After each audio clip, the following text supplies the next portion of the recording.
personal. She often spoke about how difficult it had been growing up queer in a South Asian family, not because her family was unloving, but because cultural silence made it hard to express her identity.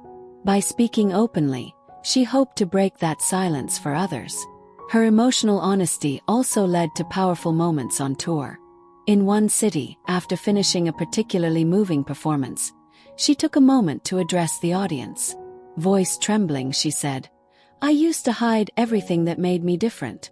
Now I stand here because of those very things." The crowd erupted in cheers, and fans later described that moment as life-changing.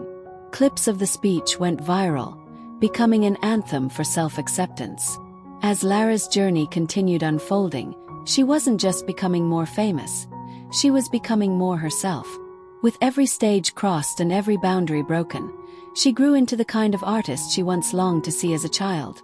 Bold, brown, queer, emotional, powerful, and unafraid.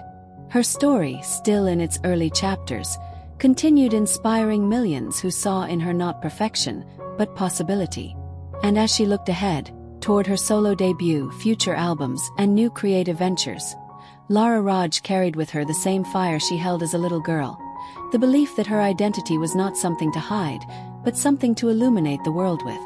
And as the years passed, Lara Raj learned that fame was not a destination but a mirror that reflected everything she had once feared and everything she had always dreamed of, and she carried both with grace, becoming a symbol of quiet strength for young girls across India who finally saw themselves in someone standing proudly on a global stage. She performed under blinding lights, traveled through countries she had once only seen in movies, stood before crowds that screamed her name, and yet remained grounded enough to call her mother every night no matter what time zone she was in, whispering the same words she had whispered as a child. "I did well today, right?" And her mother always replied, "You did more than well, you did brave." A sentence Lara carried like a shield, and even in her lowest moments, when exhaustion pulled at her bones or when homesickness made her chest ache, she reminded herself of the girl who once danced barefoot in her room with a dream too big for her tiny hands, a dream she chased even when no one believed in it.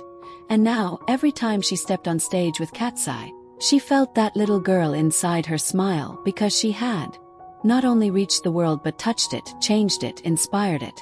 So when the lights dimmed after another sold-out concert and the crowd's roaring softened into a warm echo, Lara closed her eyes, pressed a hand to her heart, and let a single tear fall, not of sadness but of overwhelming gratitude, because she knew she had become exactly what she always hoped to be, a story of perseverance, a voice of hope, and a reminder that even the quietest dreams can rise loud enough to move the world.